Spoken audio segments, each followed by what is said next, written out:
Nueva serie que se llama La creación y Dios. Esta es la sexta conferencia. La quinta la iniciamos en la conferencia anterior, en el primer servicio. Y yo les recomiendo esta serie porque estoy tratando de transcribir, ¿verdad? Y comunicarles a ustedes el capítulo 1 y el capítulo 2 del libro del Génesis. El libro del Génesis, que la palabra Génesis significa en el original orígenes, Bereshit, con B de burro en el hebreo, es el origen.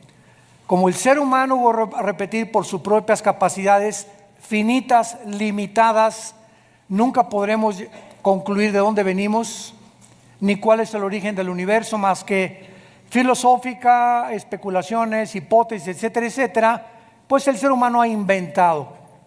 Pues que venimos de una gran explosión, que venimos de los animales, etcétera, etcétera, y conforme han avanzado los siglos, pues llegamos, ¿verdad?, a el pobre, yo le llamo pobre Carlos Darwin, porque si Darwin hubiera tenido el conocimiento que se descubrió en 1954 por los 2 premios Nobel de Medicina que les fueron entregados al doctor Watson y al doctor Crick, que descubrieron la hélice del ADN, Darwin jamás hubiera postulado la famosa teoría de la evolución, porque ya la genética destruye, deshace, desbarata completamente la teoría de la evolución, al demostrar que los genes que tiene el ser humano no los tiene el chango, los de la jirafa no los tiene el hipopótamo, y que no se pueden mezclar, y los aminoácidos, que son los ladrillos de la vida,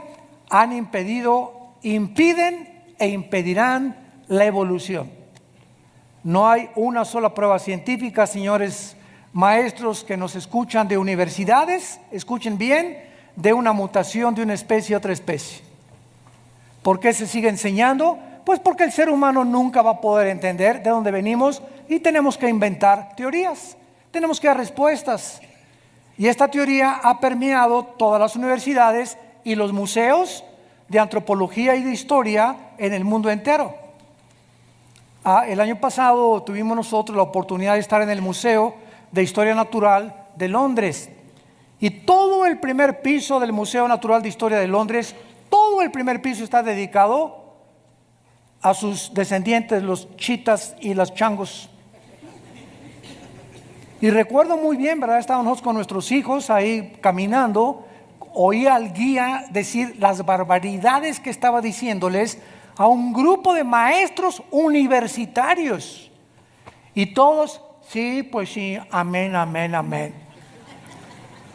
De alguna manera hemos perdido la capacidad de pensar y hemos aceptado tantas cosas que hemos oído que cuando comenzamos a pensar verdaderamente y a analizar la data y la información que existe ya ahorita, decimos, ¿cómo es posible que hayamos llegado de una forma dogmática, no científica, a aceptar cosas que científicamente se contradicen?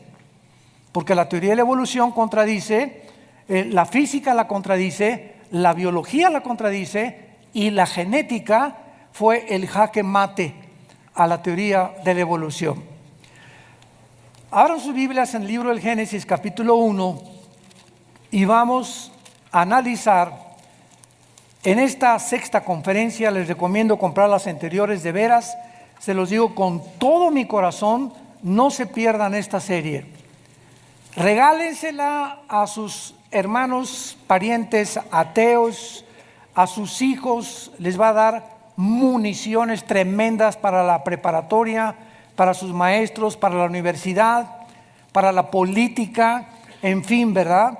Es increíble todos los espectros que la Biblia puede cubrir. Y cuando la Biblia comienza diciendo, esto es un breve resumen nada más para que entren ustedes en materia, en el principio Dios creó los cielos y la tierra, o en el principio creó Dios los cielos y la tierra, encontramos que la Biblia comienza describiendo lo que la física hasta el siglo XVIII-XIX descubrió. En el principio, o sea que De acuerdo a la Biblia, el universo no es eterno. Tuvo un principio. Y si tuvo un principio, tiene que tener un final. Y cuando vemos nosotros que hubo un principio, ¿de qué cosa? Los que quieran apuntar, apúntenlo. Del espacio, de la materia y del tiempo. Cuando la Biblia dice en el principio Dios creó, estamos hablando en el principio del espacio, de la materia y del tiempo. Ahora bien, en el Génesis hay 3 palabras, en el primer capítulo y en el segundo capítulo, que son los que va a cubrir toda esta serie. No me voy a meter ya con el capítulo 3, no sé cuándo terminemos esta serie porque estoy apasionado por redescubrir lo que el Espíritu Santo en estos tiempos nos está iluminando, como dice en Daniel capítulo 12, los entendidos entenderán todas las cosas. Y dice en 1 Corintios 8 que lo que sabemos no lo sabemos como lo deberíamos de saber. Entonces Dios está contento cuando hay seres humanos que escudriñan, que investigan, que rascan, que pasan horas, que piensan, que meditan, que memorizan. Dios está contento porque es la orden de Dios dada por Jesús en Mateo, en Juan 5:39. Jesús dio una orden: escudriñen las Escrituras, porque en ellas tenéis la vida eterna y ellas hablan de mí. Y esa palabra escudriñar significa hacer pozos, escarbar profundamente. El petróleo no se encuentra a 5 metros de la superficie de la tierra. El petróleo tiene que perforarse muchas veces kilómetros para que el precioso oro negro, como se le llama, salga a la superficie.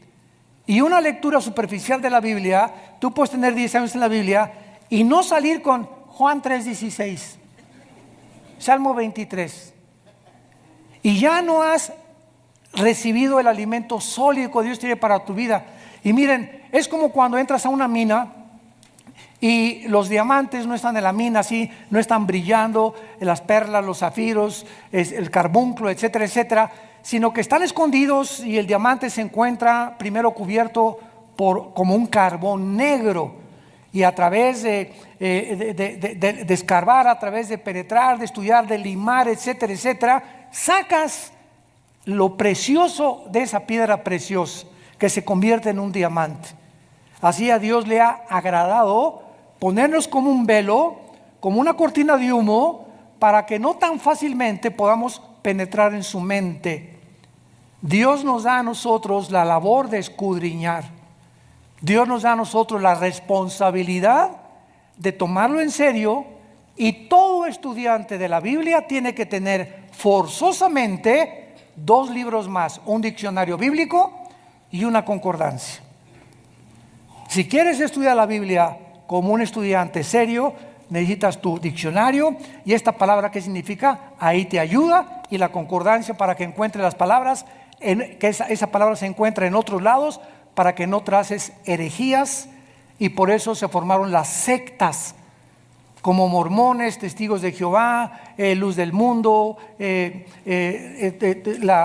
todas las sectas que hay de la ciencia cristiana. ¿Por qué? Porque sacan un solo versículo sin tomar en cuenta los demás, construyen una doctrina y completamente se alejan o se convierten en una herejía, porque inflan cosas que no deben estar infladas en relación con las demás partes de la palabra de Dios. Muy bien. ¿Sabían ustedes que cuando Dios dijo sea la luz,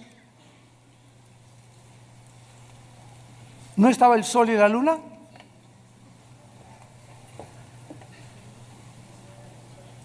En el versículo 3 Dios dijo que sea la luz, y hasta el día 4 comenzó. El sol y la luna no fueron creados. Fueron creados en el versículo 1. En el principio Dios creó, y ahí la palabra hebrea es bara, con B grande.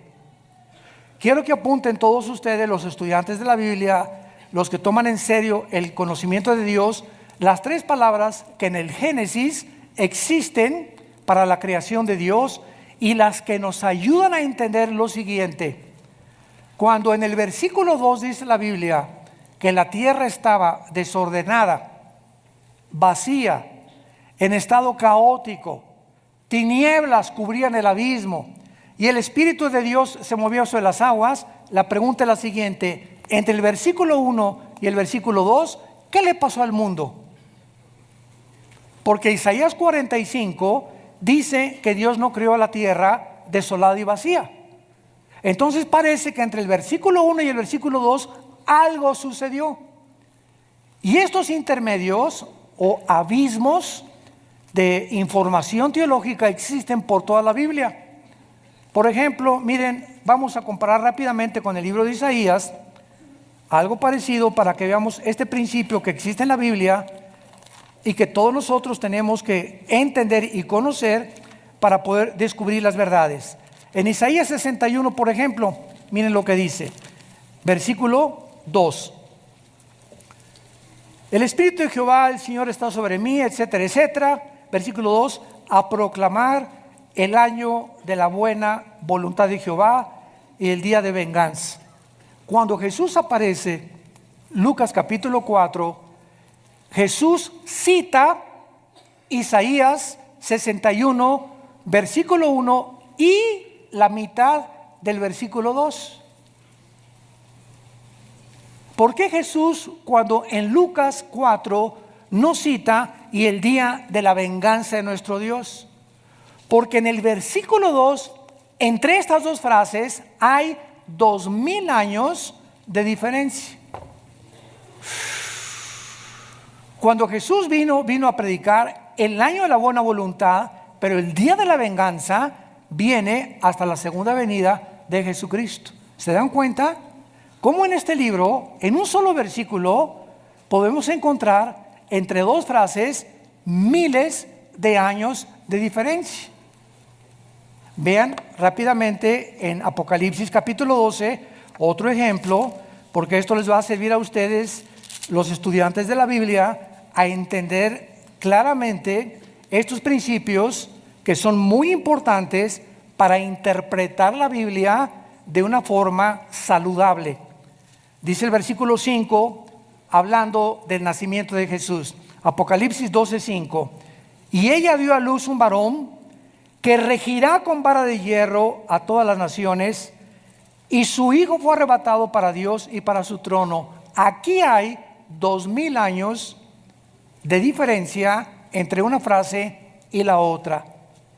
Y dio a luz un varón. Se cumplió cuando nació Jesús. Hasta que Él venga 2000 años después, regirá el mundo con vara de hierro.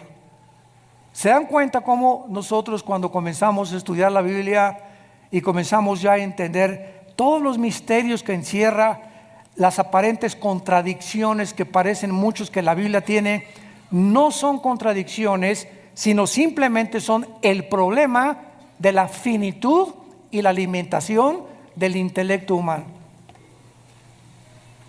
Nuestra mente es limitada. Cuando el pecado entró a la raza humana, el ADN se deterioró y se comprimió el 90% de la información que el ser humano tenía de Dios y del universo y de todo. Y desde Adán hasta nuestros días hemos nacido con, decían que Einstein tenía 6 u 8% de su coeficiente intelectual desarrollado. ¿Cuánto tienes tú? ¿El 2%? ¿El 4%? ¿El 5%? Nunca el ser humano ha llegado a imaginarse lo que la mente humana puede almacenar de información. Hay niños de 6, 7 años de edad que hablan 3 idiomas. A un niño antes de los 6, 7 años de edad le puedes enseñar 3 idiomas, hasta más. Ahora, ya que eres cristiano, si yo te invito a que pase aquí adelante, hermano Pancho, ¿podría usted recitarme de memoria el Salmo 23? Jesús es mi pastor, nadie me faltará. Sígale, nomás me aprendí eso. Ni siquiera el Salmo 23 has memorizado.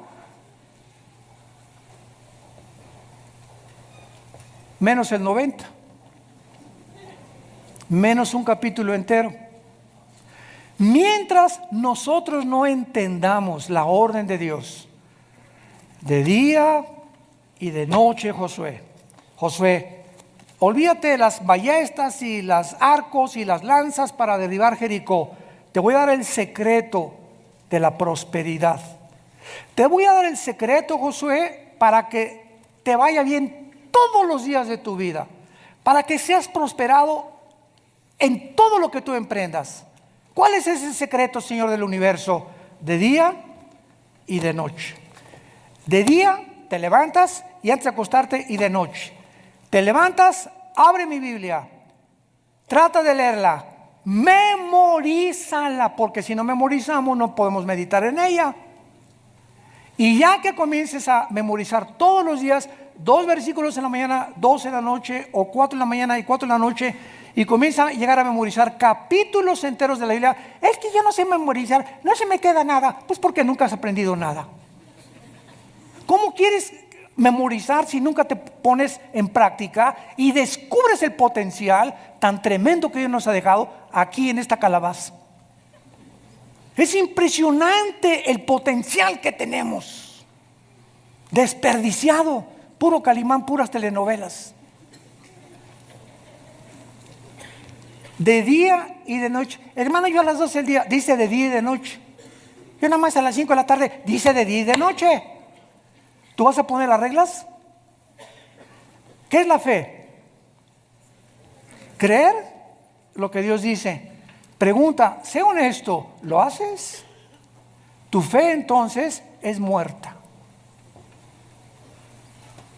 Porque si tú no practicas lo que la Biblia dice y solamente es, creo que Jesús murió en la cruz, que su mamá fue la Virgen María, resucitó, amén, amén, gloria a su nombre, Señor, pero no haces lo que Dios te está mandando, que es el principio de la vida cristiana, nunca vas a poder tener más revelación del Espíritu Santo.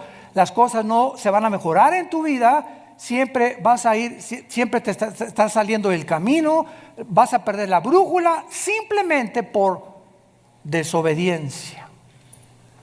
No, pero yo te creo, dichoso el varón que medita día y noche en la palabra de Dios, porque será como un árbol plantado, Salmo 1, que da su fruto a su tiempo, su hoja no cae, y todo lo que hace prosperará. Serás como un árbol que estás. La Biblia es la fuente que nos llena, nos prospera, y Dios ha ligado y ha relacionado mi contacto con este libro con mi salud, con mi prosperidad mental, con mi equilibrio mental, con mi salud emocional, para que yo pueda vivir para Él. Ahora, si entre el versículo 1 y el versículo 2 hay un abismo, y este abismo, escuchen, es de millones de años. Porque en el versículo 3 en adelante del capítulo 1 del Génesis, comienza Dios la recreación del mundo. ¿Qué quiero decir? Que antes de que Dios pusiera al hombre en la tierra, y antes que Dios creara las plantas, o pusiera las plantas y pusiera en movimiento el sol y la luna, etcétera, etcétera, la Biblia nos revela que este planeta donde tú y yo estamos ahorita viviendo ya estuvo ocupado por los ángeles. Y que cuando vino una rebelión angelical, hubo un caos en este planeta que Dios tuvo que juzgar e inundar el planeta Tierra con agua. Y entonces, en el versículo 1, dice en el original hebreo, Bereshit bara Elohim hasamayin haaretz. Eretz, que es la palabra tierra, es seca. ¿Qué le pasó en el versículo 2? Que en el versículo 2 la tierra parece cubierta de agua completamente, donde Dios tiene que en el cuarto y quinto día separar las aguas y subirlas para que se forme la atmósfera y abajo queden las nubes nada más. Algo le pasó a la tierra, que se produjo un caos y una desolación, como lo dice el versículo 2. Y las palabras que usa Dios en el versículo 2, la tierra estaba desordenada y vacía, son las palabras hebreas tohu y bohu, con T de tío y B de burro. Tohu con H intermedia y bohu. Y estas dos palabras significan estado caótico, estado completamente de un desastre. Dios, dice la Biblia, vayamos a Isaías 45, no creó la tierra tohu bohu, desordenada y vacía. Isaías 45, versículo 18, porque así dijo Jehová, que creó, y ahí es la palabra bara, cuando la creó de la nada, que creó los cielos, Él es Dios. El que formó, ahí se usa otra palabra, yatzar con Y, que significa darle forma. Esto es importantísimo para entender la creación de Dios. De la nada creó la materia Dios, y comenzó el tiempo, el espacio y la materia. Y ya que Dios creó los cielos y la tierra, Dios comenzó a darles forma. Porque vamos a ver en Isaías 40 y en Job 38, que cuando Dios creó la tierra no la creó en estado de desolación. Dice en Job 38, lo vamos a ver en unos momentos, que cuando Dios creó la tierra, los ángeles, que se usa en la Biblia, hijos de Dios, siempre que tú veas en el Antiguo Testamento, hijos de Dios, es la palabra hebrea, Ben Elohim. Y solamente se usa 6 veces en todo el Antiguo Testamento. Y las 6 veces se refiere a los ángeles de Dios. Entonces cuando en Job 38, del 4 en adelante, dice que Dios formaba la tierra y le puso medidas. Dios calculó exactamente la curvatura, la redondez, los metros que tenía que tener del norte a sur, de occidente a oriente, la distancia que la tierra tenía que tener del sol, para que en el movimiento alrededor del sol la tierra permaneciera con la vida y el ser humano pudiera vivir. El movimiento de rotación de la tierra, con su inclinación de su eje en 23 grados y medio, fuera exactamente para que tú y yo ahorita sigamos vivos. Todo eso Dios no solamente dijo que la tierra es así, y que brolla, y que comienza a girar, y que le dé la vuelta al sol. Lo pudo haber hecho, pero no lo hizo así, porque Dios quería dejarnos a nosotros la información de que Él es el arquitecto por excelencia de todo lo que Él hace. Y todo lo que hace Dios, hay un propósito detrás. Y detrás de ese propósito está su sabiduría. Y cuando tú comienzas a entender la sabiduría de Dios, comienzas a adorarlo, a bendecirlo, y comienzas a entender las circunstancias que te pasan en tu vida. ¿Por qué hubo este choque? ¿Por qué perdiste el ser familiar? ¿Por qué hay tsunamis? ¿Por qué primiste estas cosas? Y comienza a tener sentido todo, porque comenzamos a penetrar en su mente. Y sus pensamientos no son nuestros pensamientos. Ese es el problema de los ateos. ¿Cuál es el problema de los ateos? ¿Qué quieren fabricar un Dios con la mente de chinche que tienen? ¿Por qué permitidos el diablo? Y si Dios es todopoderoso, a ver, bájate de arriba, bájate por favor, chiquito, y aquí siéntemese usted. Tú eres Dios, ¿verdad? Tú eres el Dios de la Biblia, ¿verdad? Quiero decirte algo, si yo fueras tú, hubiera hecho un libro mejor que este. Y no tendría las contradicciones que hubiera encontrado en este libro. Cerebros de renacuajo. Qué soberbia tratar de decir, es que yo hubiera fabricado otro Dios, porque el Dios que yo pienso que debería de ser, no debería actuar como tú actúas. Yo no hubiera creado ni tsunamis, ni lluvia, ni muertes, ni incendios. ¿Por qué? Porque yo soy mejor que tú. Fíjense nada más la lógica de un ateo. Y ahí es donde quedan ellos mismos desbaratados y comienzan filosóficamente a darse cuenta que es insostenible el ateísmo. El ateísmo es una filosofía y una ideología insostenible mediante la lógica elemental. Y el centro del ateísmo es siempre la amargura. Imagínense, amargados contra alguien que no existe. Jesús, María y José y el burrito que los acompaña. Así acabó Jean-Paul Sartre, el filósofo del existencialismo, en 1963 en Francia. el padre del existencialismo, muere y le dice a su hija: hija, quiero decirte algo antes de morir. Yo soy el filósofo por excelencia de la década de los 60, el padre de los hippies, el padre, ahora sí que al no encontrar a los jóvenes en esa época una razón y un propósito, y toda la juventud en los 60, 70, ¿verdad? Con el pelo largo, peace and love, nada más. Y comenzaron con su peace and love a meterse 5 muchachas con 2 muchachos y 3 muchachas con 10 muchachos. Y fue la época más grande del siglo XX de madres solteras. El peace and love y la mota que se metieron. ¿Y todo por qué? Porque prevalecía en Europa la filosofía del ateísmo. Decía Jean-Paul Sartre: la vida no tiene ningún propósito más que el propósito que tú le quieras dar y la interpretación que tú le quieras dar a la vida.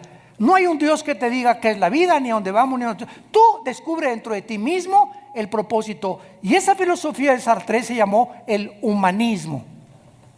No el humanitarismo, que es otra cosa. Una persona humanitaria es una persona compasiva por los demás. El humanismo es la filosofía que te enseña que el ser humano es la corona de la creación y que el ser humano es capaz de saber de dónde venimos, quiénes somos, a dónde nos dirigimos, y le vamos a poder dar interpretación al universo y podemos nosotros construir y mejorar el mundo en que vivimos. Eso es el humanismo. Y en el siglo XXI nos damos cuenta que todas las ideologías, llámale comunismo, nazismo, fascismo, democracia, la que tú me menciones, han fracasado en la práctica y en la experiencia, porque el ser humano no es Dios. Y estamos al borde de una tercera guerra mundial. Dice en este pasaje de Isaías que estábamos viendo ahorita, 45, porque así dijo Dios: Él no creó los cielos y la tierra, la formó y la hizo y la compuso, no la creó en vano. Isaías 45, 18. No la creó en vano. Tohu es la palabra de Génesis 1, 2. Así no la creó Dios. Para que fuese habitada la creó. Yo soy Jehová y no hay otro. Vemos que en la misma Biblia siempre hay que encontrar en la Biblia las respuestas y no en la supuesta capacidad que tenemos nosotros para interpretarla. Porque dice 2 Pedro capítulo 1, 19 adelante, que la Biblia no es de interpretación privada. Tienes que buscar en la misma Biblia las respuestas para que no te salgas del camino y te vuelvas un hereje. Esta es la razón de las sectas que existen en el mundo, que son herejías, porque han interpretado de una forma humana la Biblia sin haberla comparada precepto sobre precepto, línea sobre línea. Regresamos al Génesis y dice nuestra investigación que después de que Dios creó, con la palabra bara, es la palabra que significa crear de la nada, si lo quieres apuntar. En el libro del Génesis capítulo 1 solamente se usa 3 veces la palabra bara. Crear de la nada. De la nada aparece algo y se usa con el universo. Dios de la nada creó el universo. Entonces vemos que todo lo que Dios nos da a nosotros ya existía. Los 10 mandamientos es el código de conducta y de ética más grande que el código Hammurabi, y no existe ninguna civilización ni ninguna religión un código de moral como los 10 mandamientos. No existe. ¿Y de dónde sacó Dios los 10 mandamientos? Del carácter que Él tiene, nos lo transcribe a nosotros, nos los entrega a nosotros para que sepamos a través de los mandamientos que Él es el legislador y que yo no voy a determinar qué es bueno y qué es malo. Tan sencillo como eso. Y como el ser humano ha rechazado los 10 mandamientos, ahora dice que el matrimonio ya no es hombre y mujer. Un hombre con un hombre, una mujer con una mujer, y pueden tener un hombre con hombre niños y mujer con mujer niños. La familia ya no es hombre, mamá, papá y niños. No, esa ya no es la familia. Ahora vamos a hacer otra familia que va en contra de la naturaleza y de la misma biología. Madre del socorro. Ya dejando a un lado la Biblia. Estamos en contra de la naturaleza. Ya ni los animales. Jamás he visto dos conejos machos casarse. Ni una familia de león y leoncitos. Ya dejamos la vida a un lado, la naturaleza, la biología. ¿Qué dice la biología? El hombre tiene el cromosoma Y. La mujer no tiene el cromosoma que tenemos nosotros. Ustedes mujeres tienen dos cromosomas XX. El hombre tiene XY. Y cuando tú y yo nacimos es porque el cromosoma Y de mi papá fertilizó el cromosoma X de mi mamá y nacimos macho camacho. Así que si vas a un examen de sangre y el doctor te dice, usted tiene el cromosoma Y, y aquí en tu mente dices, no, yo me siento Caperucita Roja. ¿Sabes una cosa? El problema no es biológico, tu problema es mental. Tu problema es mental. No eres Alicia en el País de las Maravillas, eres Robin Hood. ¿A dónde hemos llegado, santos de Dios? Por ir en contra de este maravilloso libro que nos deja el camino, la verdad y la vida. Vayamos a Job capítulo 38 y veamos que antes de nosotros ya existía un mundo de seres angelicales creados por Dios y que ellos estuvieron presentes cuando Dios, ya que creó la tierra, la formaba, le ponía las medidas, la pesaba y le comenzaba a dar la vida para que fuera posible habitarla. Dice Job 38, 4 en adelante. ¿Dónde estabas tú cuando yo fundaba la tierra? Es la primera pregunta que Dios le hace a Job y que ninguno de ustedes, ni yo ni nadie, puede contestar. ¿Cuál es la respuesta? Nos pregunta Dios, ¿dónde estabas tú cuando yo fundaba la tierra? La respuesta es, Señor, no había nacido. Esa es la respuesta. Muy bien, vamos bien, has contestado perfectamente bien. Vamos a seguir esta línea de lógica. Si tú no habías nacido, ¿podrías entonces decirme cómo comenzó la tierra y el mundo? No, Chepo. Claro que no sabes. ¿Por qué no sabes? Porque para que sea científico tiene que ser repetitivo. Mientras la ciencia no compruebe una teoría, y para que la ciencia compruebe una teoría tiene que ser repetitivo a través de la observación de los fenómenos de un tubo de ensayo, entonces se le da el valor de científico y no de pseudocientífico. Entonces, si ninguno de nosotros habíamos nacido cuando comenzó todo, es imposible por los métodos que nosotros llamamos científicos que podamos llegar a concluir cómo comenzó el universo y de dónde venimos nosotros. ¿Por qué fuimos creados? ¿Por qué existimos? ¿Por qué pensamos? ¿Por qué tenemos una conciencia? ¿Por qué somos seres morales? ¿Por qué somos diferentes a los animales en la conciencia y en la conciencia que tenemos de Dios? Porque la Biblia nos muestra que fuimos creados a su imagen y semejanza como agentes morales. Y cuando el ser humano rechaza la información de Dios, el ser humano se convierte en Dios y comenzamos a salirnos completamente del corral y los lobos se están comiendo a la humanidad con ideologías, con ciencias, con inmoralidad y con todo lo que existe a nuestro alrededor. ¿Dónde estabas tú cuando yo fundaba la tierra? Vean el propósito de esta pregunta. Házmelo saber si tienes inteligencia. O sea, nuestra inteligencia, o a los que llamamos nosotros inteligentes, no nos sirve para poder descubrir el origen del mundo. ¿Ok?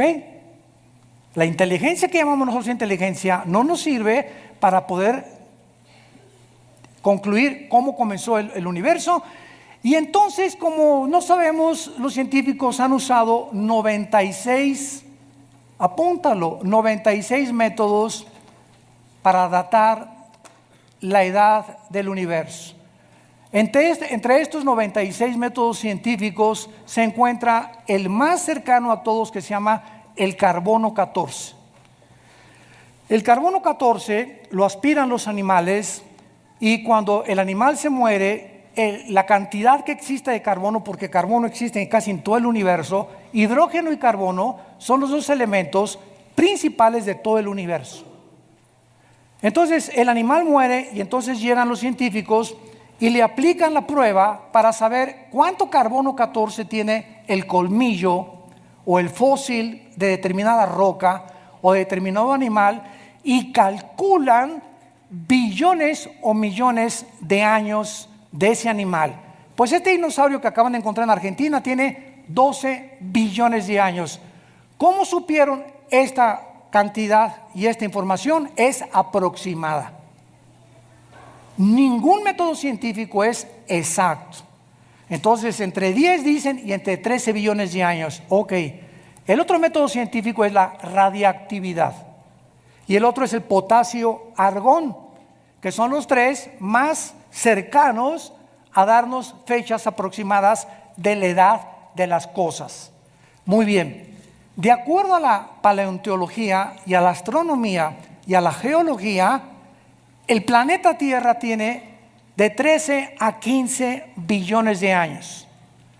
Y escuchen, hace 30, 40 años había un grupo de ateos dirigidos por un hombre que se llamaba Christopher Hitchens, que acaba de morir, un inglés ateo, y murió en el ateísmo, desgraciadamente. Y él comenzó a atacar la Biblia porque comenzó a decir: a ver ustedes los cristianos, ¿cuántos años dicen ustedes que tiene la tierra? Y había un grupo de cristianos muy dogmáticos que se llamaron los cristianos del Instituto para la Investigación Científica, que tiene sus oficinas en San Diego, California. Entonces, este grupo de científicos, dirigidos por un hombre, y esto es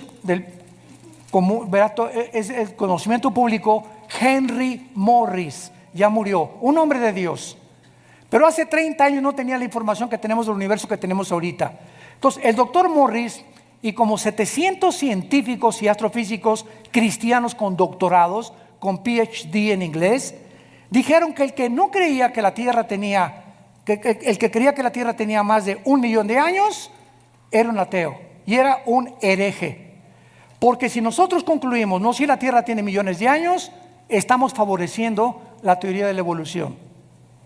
Porque la teoría de la evolución se defiende diciendo los evolucionistas que a través de millones de años se llevó a cabo la evolución. Pero que si no son millones de años y la Tierra tiene muy poquito tiempo, es imposible la evolución. Sin embargo, no importa que la Tierra tenga 500,000 billones de años de antigüedad, la teoría de la evolución es un fracaso. Porque la Biblia no enseña en ninguna parte la edad de la Tierra. Al contrario, nos dice que antes de nosotros los ángeles vivían en esta tierra y que esta tierra fue recreada del versículo 3 en adelante del Génesis para colocarnos a nosotros los seres humanos. Lo que la Biblia sí afirma es que nosotros tenemos 6,000 años de habitar este planeta. De Adán a nuestros días aproximadamente tenemos 6,000 años de vida y de historia humana. Pero el planeta Tierra no contradice la paleontología, ni la geología, ni la astronomía. El planeta Tierra tiene bíblicamente también billones de años. Y aquí lo leemos en Job capítulo 38. En el versículo 5, la segunda pregunta que le hace Dios: ¿quién ordenó sus medidas, si lo sabes? ¿O quién extendió sobre ellas cordel? ¿Sobre qué están fundadas sus basas? ¿O quién puso su piedra angular? ¿Se acuerdan ustedes los que nacieron antes de Cristo? Los de la cuarta edad. Porque ya hay cuarta edad, ya hay primera, segunda, tercera y ahora hay hasta cuarta edad. No sé quién lo inventó, pero por ahí ya está saliendo el rumor. Muy bien. Los que ya tienen más de 70, 80 años de edad, ¿se acordarán ustedes? Yo no me acuerdo. Al ratito los alcanzamos.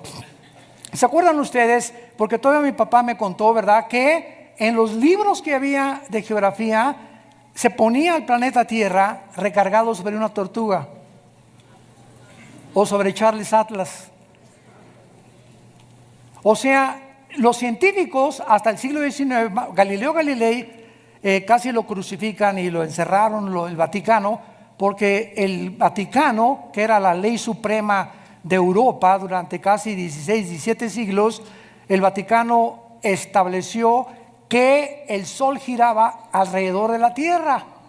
Y cuando Galileo Galilei, 1620, 1630, descubre que es la Tierra la que gira alrededor del Sol, chocó contra la ortodoxia y el dogmatismo del Vaticano y lo condenaron. Pero vean ustedes qué información había tan completamente distorsionada, y fue de los principales astrónomos Galileo, que fue el que inventó el telescopio para comenzar a entender el universo que nos rodeaba. Pero no fue hasta 1860, siglo XIX, que se descubre por Gregorio Mendel las leyes de la herencia y cómo se transmiten los genes de generación en generación. Y hace todavía 5 años, para no irnos tan lejos, llegué a una librería allá en Estados Unidos, y ahí me encanta leer, soy adicto a la lectura, y me encanta también leer de astronomía, y compré un libro de astronomía. Y qué sorpresa me encuentro en el libro de astronomía hace algunos meses o años, bueno, como 3 o 4 años, que decía lo siguiente: escuchen, Plutón ya no se considera un planeta. Dije, ¿de cuál fumaron? ¿Esto es ciencia ficción o es un libro serio de astronomía? No, hasta en el National Geographic salió que Plutón ya no era un planeta.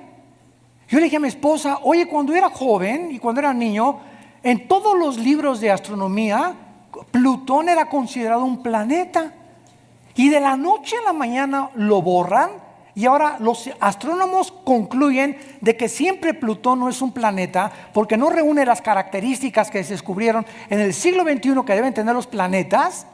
Entonces, la misma ciencia no es verdad, y también la ciencia se puede equivocar. La respuesta es sí, así es.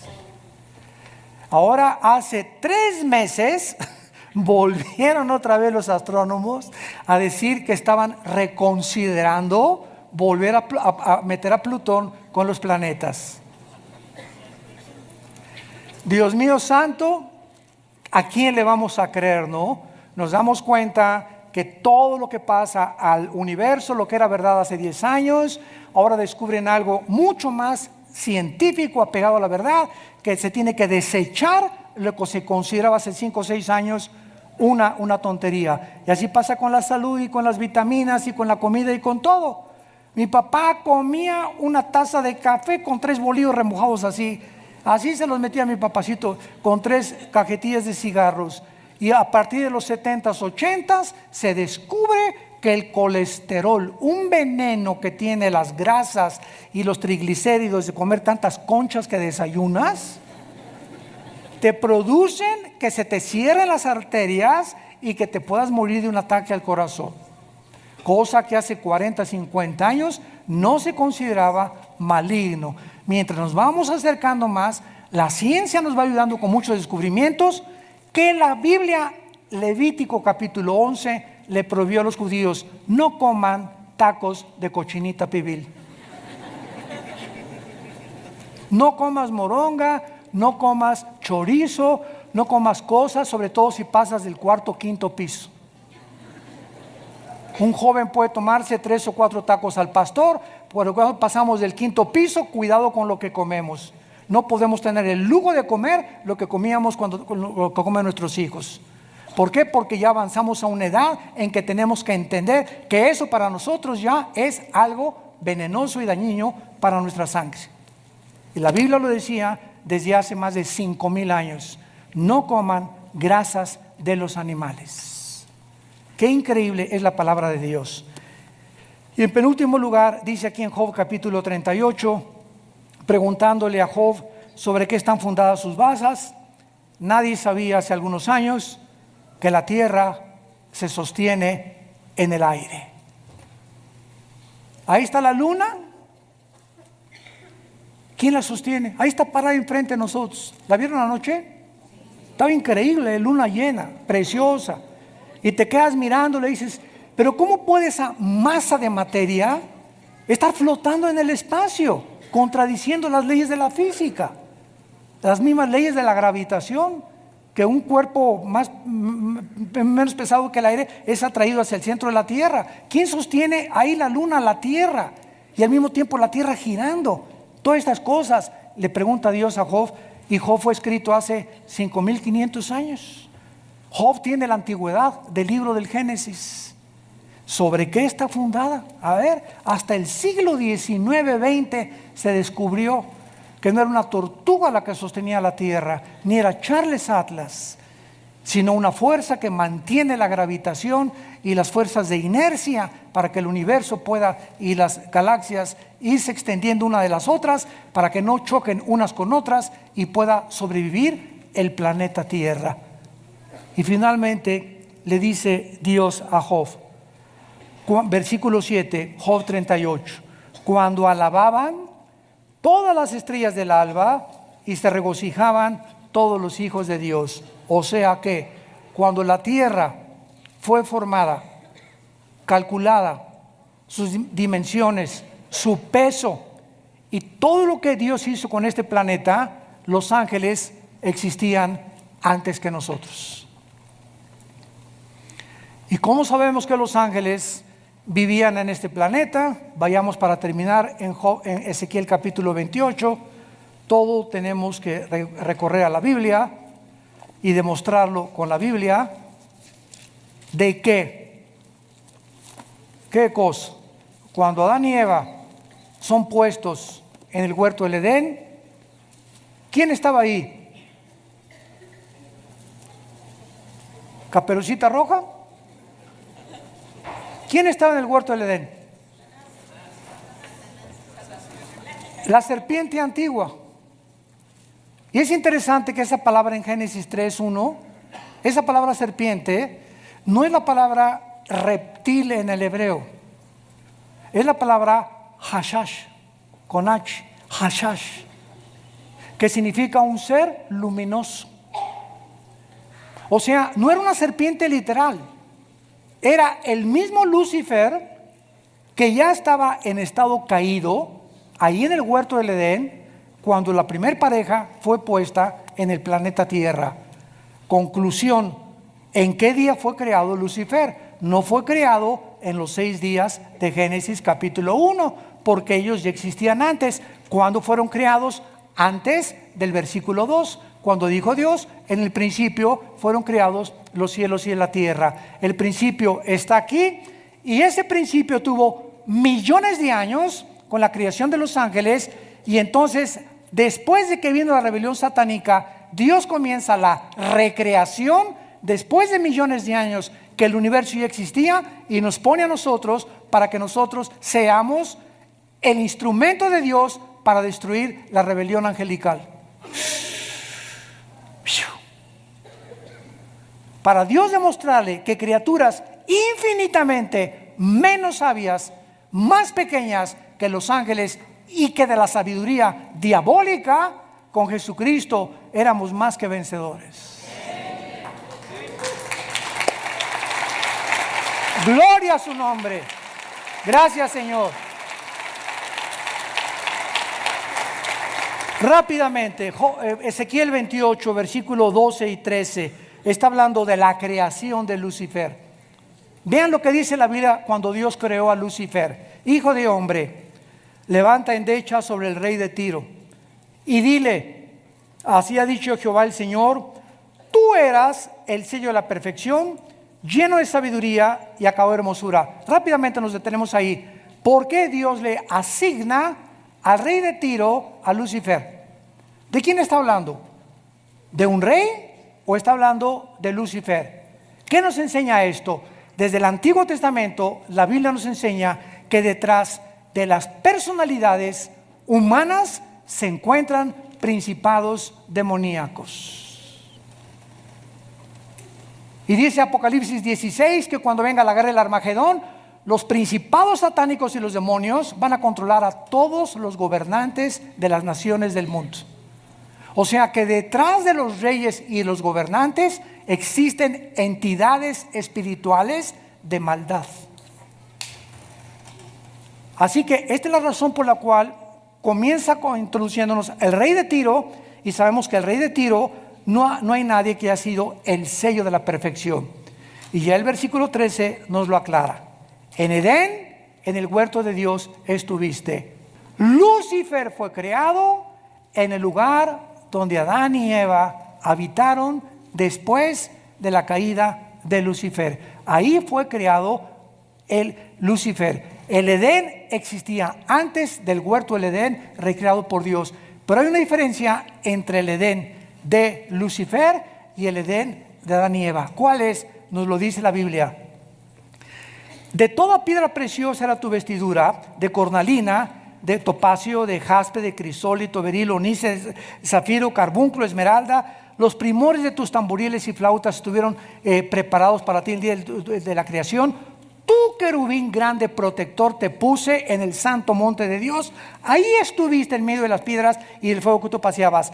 La frase, el monte de Dios, siempre en toda la Biblia se refiere a Jerusalén. De ahí viene la palabra Sión. Es el monte de Dios. Ahora, el Edén donde estaba Satanás era un huerto, no de frutas ni de árboles, era un huerto de piedras preciosas. Y ahí caminaba, no me da más tiempo, lo vamos a ver más adelante en las otras conferencias. Ahí caminaba, eran puras zafiros, esmeraldas, carbunclos, todas las piedras preciosas. Y lo más interesante de todo esto es que si ustedes comparan estas piedras preciosas con las que tenía el sumo sacerdote en el efod, ¿se acuerdan del efod del sumo sacerdote? Tenía 4 columnas, 4 piedras preciosas, 4 y 4, 4 por 3, 12. 12 piedras preciosas el sumo sacerdote del tabernáculo, para que cuando entraba al lugar santísimo, cada piedra preciosa representaba una tribu de Israel. Al entrar el sumo sacerdote al lugar santísimo, él estaba intercediendo por todo el pueblo de Israel. Antes los hombres intercedían por nosotros, de Cristo a nosotros tenemos un solo mediador.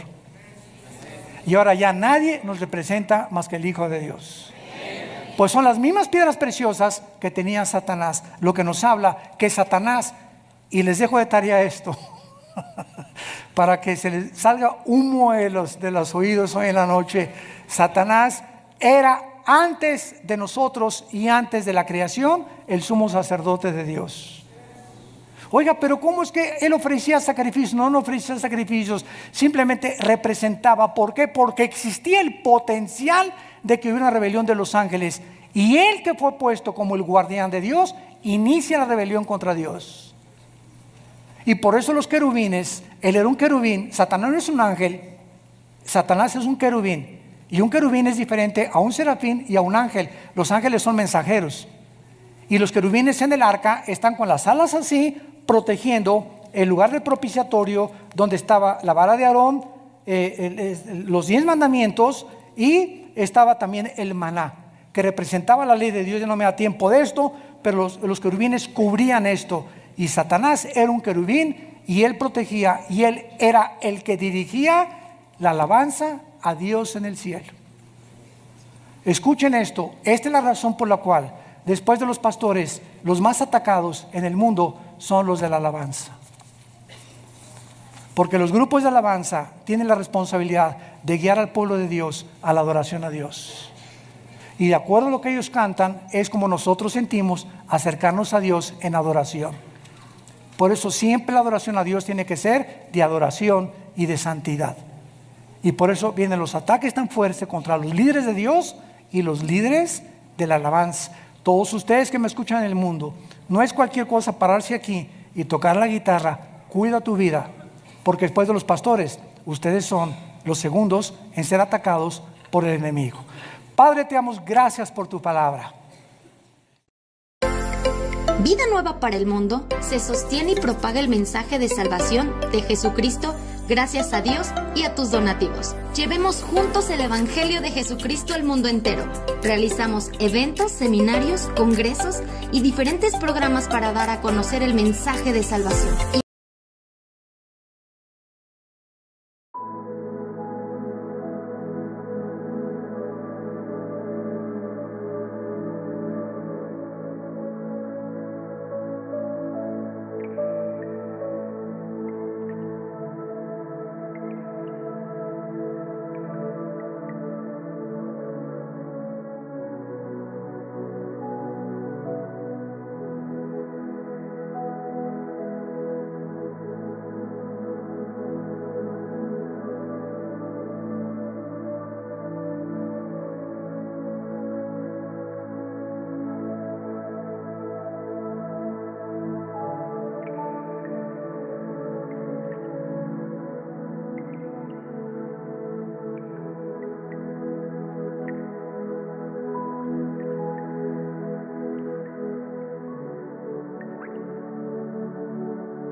forgotten. Broken heartbeats echo empty promises. Running through the back streets, midnight silent. Glass windows, shattered dreams forgotten. Broken heartbeats echo empty promises. City lights flicker ghosts of old love. Whispers in the alleys calling softly. Empty rooms filled with memories haunting. Neon ghosts with electric seas. Voices lost in digital dreams. We are remnants of a shattered sky, searching for stars where shadows lie. Under crimson moon, the haunting sigh. Electric echoes never die. Bodies lost in pixel tide. Pixelate our tears we cannot hide.